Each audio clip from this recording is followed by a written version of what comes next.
Hey, I'm Guy. I'm John. It's our YouTube channel. Subscribe to it and give this video a like. Podcast below in the description. Check that out as well. We're sponsored by Tito's Handmade Vodka. #1 vodka in America. Go make yourself a cocktail. Savor responsible. So what's the evaluation on Trey Lance? One throw was a touchdown to his guy, Trent Sherfield. 3 carries for 2 yards with a long of 2 yards. So not very effective in the run game. I do think there are, as well as Jimmy played, there are some things just kind of simmering around the perimeter on this team right now in terms of what's their defense going to look like. Are they going to have Ayuk, and are they going to have their full complement of running backs? And there's enough around them that you start to wonder, like, imperfect teams, everybody's imperfect in some way, shape, or form. And the reason you want a top 5 quarterback is because the quarterback has the ball on offense in his hands on every play, and so he has the best ability to overcome whatever your team's shortcomings are. That person can erase some of those things. And so you already see some of the things with this team after 1 week that are going to have to be overcome, whether it's Ayuk's situation, whether it's Mostert's injury, whether it's Sermon, whatever's going on in the secondary with injuries, defensively against the run game. I don't know. Week 1, as always, you can jump to too many conclusions. But you can just kind of see where it could get to a point where you need a quarterback who could be more explosive than Garoppolo. But they didn't need that against the Lions. But we still got a little bit of Trey Lance. What'd you think? Well, the snap count in the first half, when there was like a real game and there was an ebb and flow Jimmy, out of 25 snaps, Trey played 2. Now, part of that, we talked all week long, where it's question mark, would he be ready? Would he, how would they even, would they bring Sudfeld up? And he didn't. He was ready to play, clearly. But did this derail their plans, or was it simply the last couple of weeks just derailed his play, where he wasn't as good as he had been, remember, earlier in camp? Yeah. So maybe we're just at the point where he's going to play preseason game. Could he play 30% of the snaps? That's how it kind of felt like it could play out. Like one guy gets 15 snaps, the other guy gets 25. It doesn't feel like that's the way it's going to play out early on. Now, like you said earlier, part of that, Jimmy can just control that a little bit. Jimmy's rolling, the offense is playing well. They don't need to. They don't need a quote-unquote spark. But I also think the balance of bringing him in like he's, I don't know if he's really going to run like what's his name with the Saints? Taysom, who's a little more explosive as a runner. He was a 4.4 guy at BYU. When you do direct stuff with Kyler or Lamar, those guys are dramatically faster than him. Now, it might have just been first NFL game. I'm sure he had a ton of family there.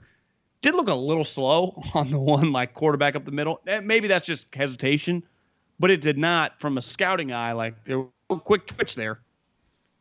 If he's a 4.6 guy, it felt like he was moving more like 4.9 or something. Right.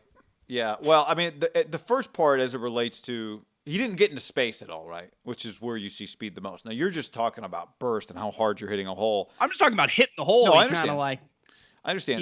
He was hesitant. But I also think there's probably a lot going on in terms of, does he give? Maybe there's a throw option in some of these plays. I don't know. But there's at least a give option. He's reading somebody. It's not just take the ball and run with it, right? Not that you can't call that for him. Yeah. It could just be a guaranteed keeper. It could have been. Yeah. They would never admit to that, but it felt like that just by the way he went. But You're right. But then if you factor in, he did look hesitant. Maybe he not scared, but you're just like, wow, there's a lot going on. Your first NFL play. He had said after the game Kyle didn't tell him. Again, they could be lying, but Kyle claimed he didn't even plan to put him in the game early, and it just happened.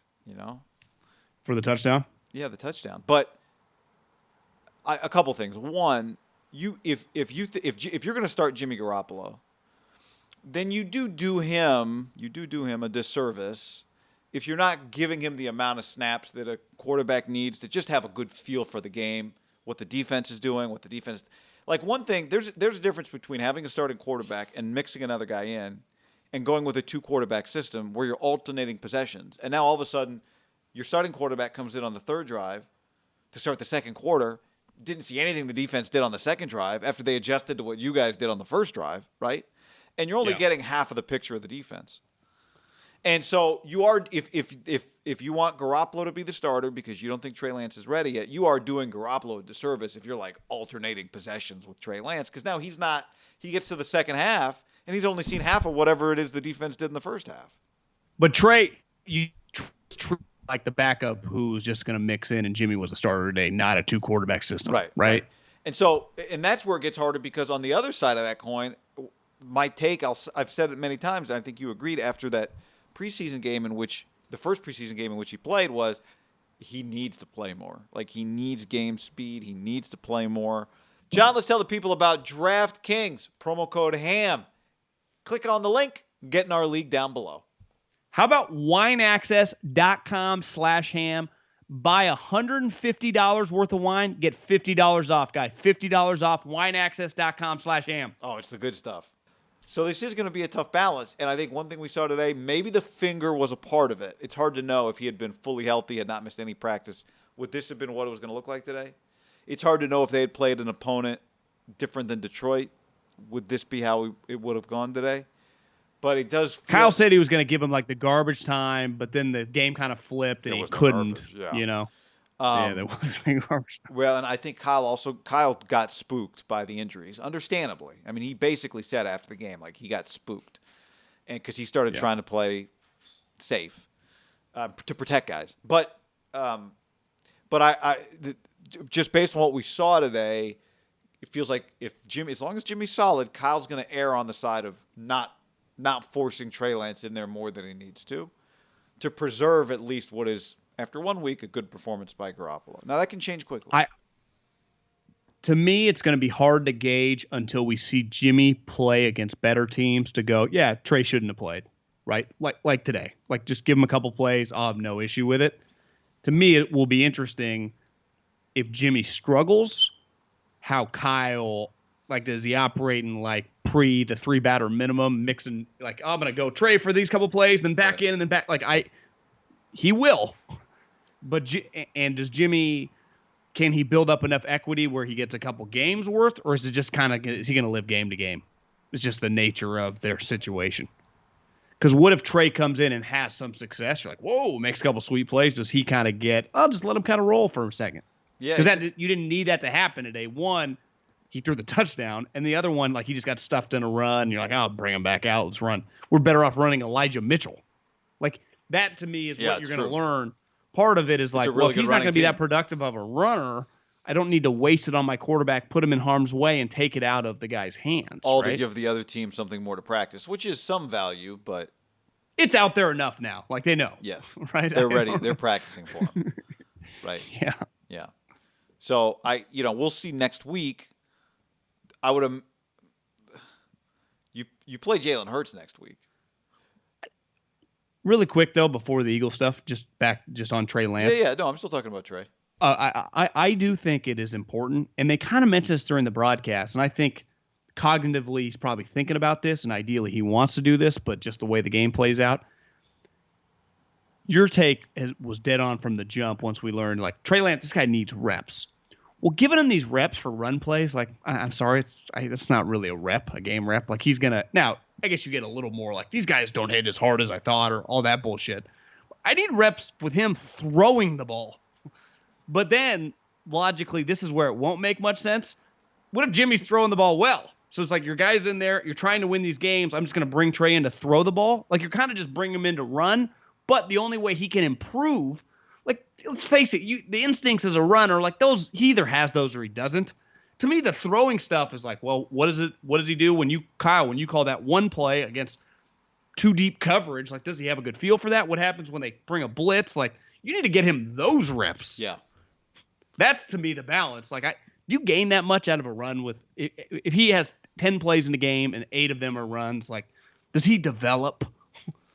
No, not really. Not in the way you need him to.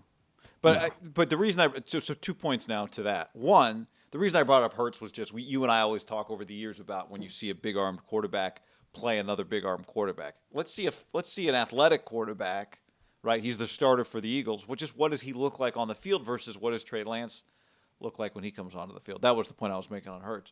But here's the other, and Joe Staley said this the other day, like, you don't pay on this podcast.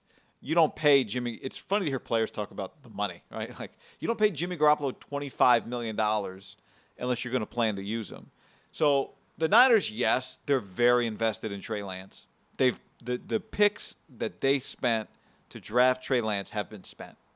And now the money that they have spent to make Jimmy Garoppolo their quarterback, that money is spent.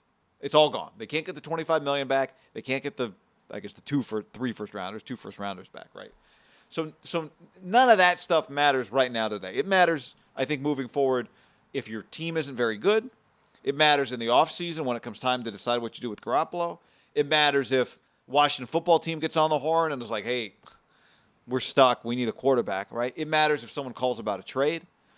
But when it comes to deciding what you're going to do in the game, right now, what gives your team the best chance to win, they both have huge costs associated with them.